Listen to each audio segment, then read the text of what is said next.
Yo, let's jump straight into the World Cup team. Let's skip the formalities and let's get straight into it. So, in goal, I'm going for Unai Simon. There's two real factors to this. I think Spain have got a good defence. I think they play a style of football that allows them to keep the ball. I don't think Costa Rica are going to get any goals. So I think it's just a safe bet. As our backup number one, does that even exist? Our backup goalkeeper, we've got Rocher. He is 4 million. If he starts for Uruguay, he's just a cheap backup. And if Simon doesn't do the job, then I think Rocher's got a decent chance to keep a clean sheet against Korea. Although I'm not banking on that. I'm banking on Simon because I put the money into him, and I think he is my favourite for the clean sheet. And you've heard everyone say it. Goals equal points for defenders this year. A big amount of points. I think it's 7. So we've got to go for the attacking ones. Trippier's on free kicks. I think he'll play wing back for England. Luke Shaw has got a very good goal record for England. Them two are bankers for me, I think. Iran, they are not a bad team, but I think England's fucking pragmatic play will allow them to contain Iran. Our next defender is Nicola Otamendi, the centre-back for Argentina. Don't know why I'm doing that, but we'll roll with it. He is going to be starting centre-back. He's only 5 mil, and I think Argentina have the highest chance of a clean sheet, I think, statistically, so I had to get one of them in. I've got Yoki Mailer in as my 4th slot. Personally, I'm not too sure about him, because I think they're going to play back forward. I don't think he's going to get that high. Also, I don't think Tunisia is an easy game, but I know all the top managers will have him. He's been spoke about the most. He did well in the last fantasy, so I can see why everyone's got him. He's quite cheap as well, so I think it's more of me hedging my bets. I don't want to not have him and he turns up, so he's in the team just for that reason. And then our 5th slot is covered by Theo Hernandez. Wait, is it Theo? Yeah, it's Theo. I get them muddled up, man. But the one who is the wing back for AC Milan's just been dropped in the game. He's 5 million for probably their most attacking defender and hopefully their most nailed. So that is a no-brainer for me. I think if you don't get him in, you're a bit silly. I'm pretty sure everyone will have him in. So next up, we've got Steven Bergwijn, another pretty common pick, I think. Plays up front for Netherlands, and I didn't want to go too heavy on Netherlands. I think Senegal will be a tough game, but I think his value kind of overshines the fixture for me, because I forgot to tell you at the beginning. I'll tell you at the end, but my tactics are to just target match day 1. We're wildcard in match day 2, but I'll talk about that later on in the video. So the next midfielder, my second midfielder, a bargain in my opinion, Andreas Skol Olsen.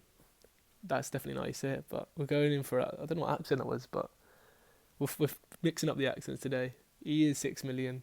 He's a winger, and he's going to be attacking for Denmark. I like the Eriksen shout for most people, but because they're going to the 4-3-3, I think that's why I'm a bit hesitant with Mailer, and that's why I'm also a bit hesitant with Eriksen. He's going to be playing in the midfield 3.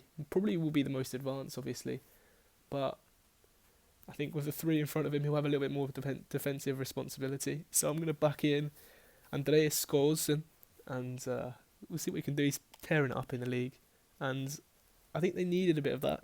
Denmark have obviously got pretty players, technical players, but this guy's got pace. He's got direct ability, and I think he's something that adds something to the Denmark team. I'm going to be quick with this one. Di Maria, 8.5. I've had him. He was one of the first picks I had. I love him. I think he's a great player. This is picked him before the friendly, but he got 2 goals, I think, or something like that in the friendly and some assists. So he's in good form. No brainer for me. And in similar fashion, Kevin De Bruyne. I don't have to say anything about this guy. He's got everything about him: goals, assists. He'll probably pick up some on the other metrics as well. But yeah, he was one of the first in the team. I think, especially against Canada, because I'm targeting that first game. Everyone in this team has got its target in the first game. That's just how it is. And a second budget pick, because obviously we're going to have to pick some budget players to afford these more premium players, and it's Dallas Guetta. Right, there's a couple of options I had here. Could have gone for the other one. I can't remember his name, but I just like the name, Dallas Guetta. It's just, and I like Uruguay. This guy's a budget pick, 5.5. I think he's the best for 5.5. Not expecting much from him, to be honest. He's an enabler. But you never know. And now starting off the forwards, we're going strong. We're going for the GOAT, El Capitano, the man who's going to be leading his country to the World Cup. He is on penalties, he's on free kicks. Yes, you guessed it, Cristiano Ronaldo. And also Lionel Messi. I was going to record it again, the same thing, but I can't be bothered to.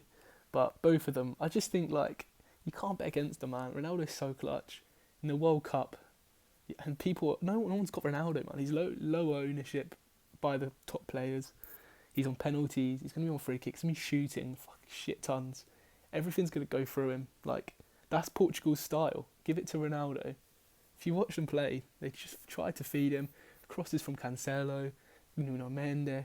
They've got Fernandes. They've got Bernardo Silva. They've got so much creative players around him. I think this could be his year, man, against poor teams. And I think Ghana, not the easiest team, but you'd expect Portugal to beat them. You'd expect them to score goals. And if they do, it will be Ronaldo. So, easy pick for me.